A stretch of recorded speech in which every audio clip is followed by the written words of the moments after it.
सभी दोस्तों का बहुत बहुत स्वागत है। दोस्तों, आज के वीडियो में एक ऐसे पीले फल के बारे में जानकारी शेयर करेंगे जो कब्ज और सूजन का दुश्मन है। यह फल दोस्तों आज के समय में साल के 12 महीने पाया जाता है। साल के 12 महीना। और दोस्तों, अगर आप गांव से हैं तो आपके घर पे यह फल जरूर पाया जाता होगा। सिर्फ आपको इतना जानने की ज़रूरत है कि आयुर्वेद के अनुसार इस फल को एक दिन में कितना खाना चाहिए, कब खाना चाहिए, किस समय खाना चाहिए, ये सबसे ज़्यादा ज़रूरी है। अगर आप दोस्तों इस फल को आयुर्वेद में बताए गई मात्रा, बताए गए समय के अनुसार खाते हैं तो दोस्तों आप कभी कब्ज के शिकार नहीं होंगे। अगर आपको कब्ज है या कब्ज होने के कारण पेट में, आंतों में कहीं सूजन है, उस सूजन को भी कम करने में मदद करेगा। ब्लड शुगर, ब्लड प्रेशर को भी कंट्रोल करता है यह फल। इसके अलावा इसमें और ऐसे फाइटोकेमिकल पाए जाते हैं जो हमारे शरीर की बीमारियों से सुरक्षा करता है। यानी कि अगर देखा जाए स्वास्थ्य की दृष्टि से यह फल हमारे लिए बड़ा ही फायदेमंद है। तो दोस्तों, यह फल कौन सा है, इसके खाने में कौन सी सावधानी बरतनी चाहिए, वो सारी जानकारी शेयर करेंगे। उससे पहले दोस्तों हमें ये जानने की ज़रूरत है, आखिर हमें कब्ज होती क्यों है? कब्ज होने के कारण क्या है? आज के समय में दोस्तों जितने भी पेशेंट हम लोगों के पास आते हैं, लगभग लगभग 96% लोग कब्ज के शिकार हैं, गैस एसिडिटी के शिकार हैं। आखिर एक कब्ज और गैस एसिडिटी होती क्यों है? दोस्तों, आज की जो मॉडर्न लाइफ स्टाइल है, मॉडर्न लाइफ स्टाइल की वजह से हमारी दिनचर्या, ऋतचर्या डिस्टर्ब हो गई है। ना तो हमारा खाने का समय निर्धारित है, ना तो सोने का समय निर्धारित है, ना तो जागने का समय निर्धारित है। और यहाँ तक कि दोस्तों हमें कौन सी चीज़ें खानी चाहिए, कौन सी चीज़ें नहीं खानी चाहिए, कौन सी चीज़ें किसके साथ खानी चाहिए, किसके साथ नहीं खानी चाहिए, ये सारी जानकारी के अभाव में दोस्तों हम सब उल्टा-पुल्टा खाते रहते हैं, बेसमय खाते रहते हैं। एक विपरीत चीज़ों के साथ खाते-पीते रहते हैं, जिसके कारण गैस, कब्ज़, एसिडिटी होती है। दोस्तों, जब भी हम कोई चीज़ खाएँ, तो सबसे पहले उस चीज़ को अपने हाथ में लें, उसमें पड़े हुए इंग्रीडिएंट्स को देखें और हमें यह देखने की ज़रूरत होती है कि ये खाने से हमें कौन से लाभ मिलेंगे, इसे खाने से कौन सी हानि होगी हमारे शरीर को। ये देखने के बाद ही उन चीज़ों का सेवन करना चाहिए, तो आप दोस्तों लगभग बीमारियों से दूर रहेंगे। तो दोस्तों, कब्ज़ होने के कुछ मुख्य कारण होते हैं। दोस्तों, जब आपको भूख नहीं लगती है, ऐसे टाइम-टाइम पे खाते रहते हैं, तो भी एक कब्ज़ का कारण है। जब तक आपको अच्छी सी भूख ना लगे, हमें कुछ भी नहीं खाना चाहिए, चाहे वो 24 घंटे में 2 ही बार खाना क्यों ना खाना पड़े। तो जब तक अच्छी सी भूख ना लगे हमें नहीं खाना चाहिए। हमें कभी भी भरपेट खाना नहीं खाना चाहिए। हमेशा अपने पेट को 30% खाली रखना चाहिए और इस 30% खाली पेट को पानी से पूर्ण करना चाहिए। और खास करके रात के खाने पे आपको विशेष ध्यान देना होगा। रात का खाना ही आज के समय में हमें बीमार बना रहा है। रात के समय में दोस्तों 80 से 90% घरों में हैवी खाना बनता है, मसालेदार खाना बनता है। जबकि रात के समय में हमें हल्का खाना खाना चाहिए, सुपाच्य खाना खाना चाहिए और रात के समय में हमें आधा पेट खाना खाना चाहिए। और यह खाना दोस्तों हमें जल्दी खाना चाहिए। जल्दी का मतलब हो गया, इस सूर्य की किरणों पे डिपेंड करता है। दोस्तों, चाहे ठंडी हो, चाहे गर्मी हो, चाहे बारिश हो, आपको यह देखना है सूर्य कितने बजे डूब रहा है। सूर्य डूबने के 1 घंटे पहले खाना खाने की आदत आप डाल लीजिए। आप दोस्तों हर एक बीमारी से दूर रहेंगे और ये जो गैस, कब्ज, एसिडिटी बढ़ रही है दोस्तों, कम हो जाएगी। सब अपने आप स्वस्थ और निरोग होना शुरू हो जाएंगे। तो दोस्तों आप संकल्प लीजिए, आप अपने घर में अगर ये वीडियो सुन रहे हैं, आज ही ये नियम पारित करिए या विधेयक पारित करिए कि आज के बाद हमारे घर में रात का खाना सूर्य डूबने के 1 घंटे पहले खाया जाएगा। यह हमारे कहने के अनुसार 3 महीने के लिए लागू कर लीजिए। इस बिल को 3 महीने के लिए पारित कर दीजिए और 3 महीने के बाद आप रिजल्ट देखेंगे, आपके पूरे परिवार के स्वास्थ्य में अजीब बदलाव होगा।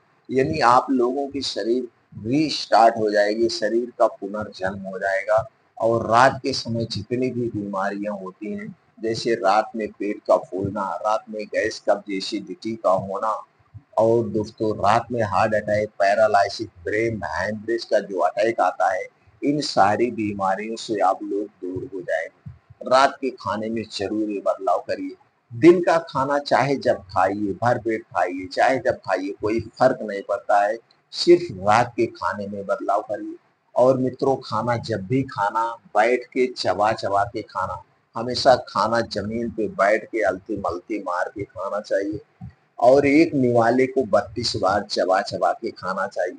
दोस्तों, जब हम जल्दबाजी में खाना खाते हैं, जल्दी जल्दी खाना खाते हैं, तो खाना गले में फंसता है, उसके साथ हमें पानी भी पीना पड़ता है। अगर आप बैठ के आराम से 32 बार चबा चबा के खाएंगे तो आपको पानी पीने की भी जरूरत नहीं पड़ेगी और खाना खाते समय हमें पानी पीना भी नहीं चाहिए। खाना खाने के 1.5 से 2 घंटे के बाद पानी पीना चाहिए और खाना खाने के 1 घंटे पहले पानी पीना चाहिए। दोस्तों, हमारे शरीर में 2 चक्की होती है जो खाने को पचाती है। पहली चक्की है आपका मुँह, जहाँ पे आपका खाना दोस्तों 80% पचता है। आपका दूसरी चक्की है दोस्तों, वो है आपका पाचन तंत्र, जहाँ पे खाना आपका 20% पचता है। इसलिए दोस्तों पहले चक्की को एक्टिवेट करिए, यानी 32 बार चबा-चबा के खाइए। दोस्तों, जितने बार आप खाने को चबाएँगे, आप देखेंगे आपके मुंह से लार निकलती है, सलाइवा निकलती है, यही खाने को पचाती है। यह एक प्रकार की एंजाइम होती है, एक प्रकार की एंजाइम होती है। इसीलिए कहा जाता है ज़्यादा देर तक खाने को चबाइए और जितने ज़्यादा सलाइवा बनेगी, आपका पाचन तंत्र उतना ही इम्प्रूव होगा और आपका ये खाना जल्दी से पच जाएगा। खाना खाने में हमें कोई जल्दबाजी नहीं करना चाहिए। ये दोस्तों है, और कुछ ऐसी चीज़ें होती हैं जो कब्ज को बढ़ाती है। दोस्तों, तली भुनी हुई चीज़ों से खाने से बचना चाहिए, खास करके बाहर के पकौड़ी, टोस्ट, समोसा, जलेबी हमें कभी नहीं खाना चाहिए। अगर हम इस पे डिस्कस करें क्यों नहीं खाना चाहिए, तो दोस्तों वीडियो बहुत लंबी हो जाएगी। सिर्फ इतना जानिए, बाहर की कोई भी चीज़ आज के बाद आप नहीं खाएँगे, चाहे वो पैकेट बंद हो, डिब्बा बंद हो, जंक फूड, फास्ट फूड है, कोई चीज़ें नहीं खाना चाहिए। और दोस्तों, खाना और फल एक साथ कभी मत लेना, ये भी एक बीमारी का कारण होता है। खाना खाने के बाद कोई भी ठंडी चीज़ मत पीना, चाहे वो दूध हो, चाहे दोस्तों आपका पानी हो, चाहे कोल्ड ड्रिंक हो। ठंडा चीज़ कुछ नहीं लेना है खाना खाने के बाद और अपनी शरीर की एक्टिविटी आपको बढ़ाना पड़ेगा। शरीर की एक्टिविटी बढ़ाने के लिए रोज़ दोस्तों आप 2 घंटे का समय अपने लिए निकालिए, चाहे इसमें साइकिलिंग करिए, तैराकी करिए, मॉर्निंग वॉक करिए, योगा करिए, प्राणायाम करिए और 15 से 20 मिनट रोज मेडिटेशन करिए। मेडिटेशन करने से आपके दोस्तों शरीर में पॉजिटिविटी आती है, नेगेटिविटी दूर होती है। ये सारी चीजें अगर आप कर रहे हैं तो कब्ज से आप दूर रहेंगे। आप दोस्तों काफी हद तक स्वस्थ और निरोगी बने रहेंगे, बीमारियों से भी दूर रहेंगे। तो चलिए दोस्तों, अब हम जानते हैं, ये तो हो गया सावधानी और कब्ज से बचने के उपाय। कब्ज होने के कारण के बारे में आपने जान लिया। इसीलिए हमारा आयुर्वेद कहता है हमेशा बीमारी के कारण को खोजना चाहिए। बीमारी तो अपने आप ठीक हो जाएगी जब आप बीमारी के कारण को खोज लेंगे। तो चलिए दोस्तों, जानते हैं उस फल के बारे में। दोस्तों, आज जिस फल की मैं बात कर रहा हूँ वो पपीते की बात कर रहा हूँ। दोस्तों, पपीता 2 टाइप का आता है मार्केट में, आप देखते होंगे। एक होता है गाँव का पपीता जो सबसे अच्छा होता है और यह पेड़ में पकता है। पेड़ में पका हुआ पपीता दोस्तों बहुत ही फ़ायदेमंद होता है। और दोस्तों, जो मार्केट में आप देखते हैं बड़ा-बड़ा पपीता होता है और उस पपीते पे छोटे-छोटे जगह-जगह काले-काले दाग धब्बे होते हैं।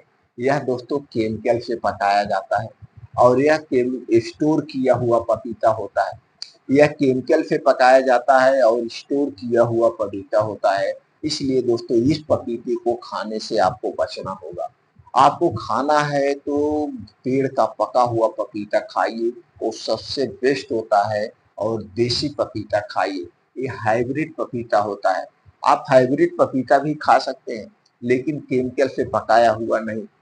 आपकी यही पहचान है, जो पेड़ में पकेगा उस पे काले-काले धब्बे, दाग धब्बे नहीं होंगे। और जो स्टोर किया हुआ होगा, जो केमिकल से पकाया गया होगा, उसी पे काले-काले दाग धब्बे होते हैं। तो खरीदते समय आपको ये सावधानी बरतना चाहिए। ये तो हो गया पपीते के बारे में जानकारी। अब हम इसके पोषक तत्व की बात करें, तो दोस्तों पपीते में सभी प्रकार के एंटीऑक्सीडेंट, डाइटरी फाइबर, सभी प्रकार के प्रोटीन्स, विटामिन्स और कुछ फाइटोकेमिकल पाए जाते हैं, जो हमारे शरीर की बीमारियों से सुरक्षा करते हैं। पपीता हमारे पाचन तंत्र के लिए बहुत ही लाभदायक है। इससे दोस्तों आप ब्लड शुगर को कंट्रोल करने में भी मदद करता है, ब्लड प्रेशर को भी कंट्रोल करने में मदद करता है, कोलेस्ट्रॉल को कंट्रोल करने में मदद करता है। और दोस्तों बहुत सारे इसके फायदे हैं, हमारे शरीर की कमजोरी को भी दूर करने में मदद करता है। अब दोस्तों हमें ये जानने की ज़रूरत है कि पपीता खाने में कौन-सी सावधानी बरतनी चाहिए। दोस्तों हमने अक्सर देखा है, कुछ लोग हैं खाना खाते हैं, खाने के साथ पपीता खाने लगते हैं और पपीता खा के पानी पी लेते हैं, तो ऐसी गलती मत करना। पपीता खाने का सही समय चलिए। पपीता जब भी खाना, दोस्तों इसे अकेले खाना, जब आपको खूब अच्छी सी भूख लगी हो तभी पपीता आप खाना। पपीते को जब भी खाना दिन में खाना, पपीता रात में नहीं खाया जाता है। पपीते को जब भी खाना दिन में खाना, पपीते को रात में मत खाना। पपीते को खाली पेट मत खाना।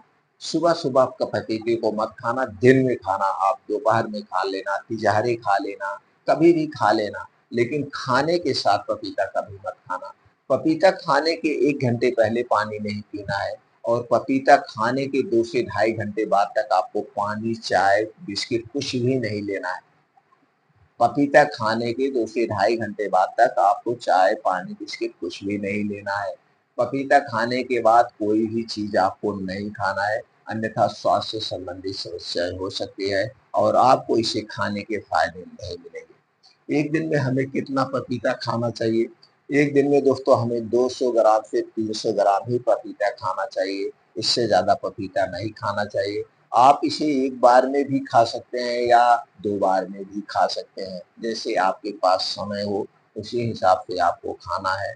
और पपीता खाने से दोस्तों आँखों की रोशनी तेज होती है, गैस, कब्ज़, एसिडिटी दूर होती है। अगर आपके शरीर में कहीं सूजन है, उस सूजन को भी कम करता है, आँतों की सूजन को भी कम करता है, गैस, कब्ज़, एसिडिटी को दूर करता है। अगर आप इस हिसाब से पपीता खाएँगे और पपीता के खाते समय ये बाहर की कोई भी चीज़ आपको नहीं खाना है, आपको नहीं खाना है, इस बात का आपको ध्यान देंगे। अगर इस हिसाब से आप पपीते का सेवन करेंगे, तो दोस्तों कुछ ही दिनों में गैस, कब्ज़, एसिडिटी की समस्या धीरे-धीरे अपने आप दूर हो जाएगी। लेकिन जो हमने बताया कब्ज़ होने के जो कारण हैं, उसे भी आपको हटाना पड़ेगा। दवाएँ या हमारी चीज़ें जो भी हम खाते हैं तभी हमें फ़ायदा करता है, जब हम इसे सावधानी के साथ खाते हैं, अन्यथा फ़ायदा नहीं करता है। तो दोस्तों इस हिसाब से अगर पपीता खाते हैं तो आपको फ़ायदे ही फ़ायदे मिलेंगे। तो दोस्तों हमारे द्वारा दी गई जानकारी से अगर आप संतुष्ट होते थे, इसे ज़्यादा से ज़्यादा लोगों तक ज़रूर शेयर करें। दोस्तों हमने जो जानकारी आपसे शेयर की, इसे सुनने के बाद आपके मन में अगर कोई प्रश्न उठ रहा है या पपीते से संबंधित कोई और जानकारी आप लेना चाहते हैं, तो आप कमेंट सेक्शन में ज़रूर बताएँ। हम वो जानकारी आपको ज़रूर प्रोवाइड करेंगे। फिर मिलते हैं अगले वीडियो में।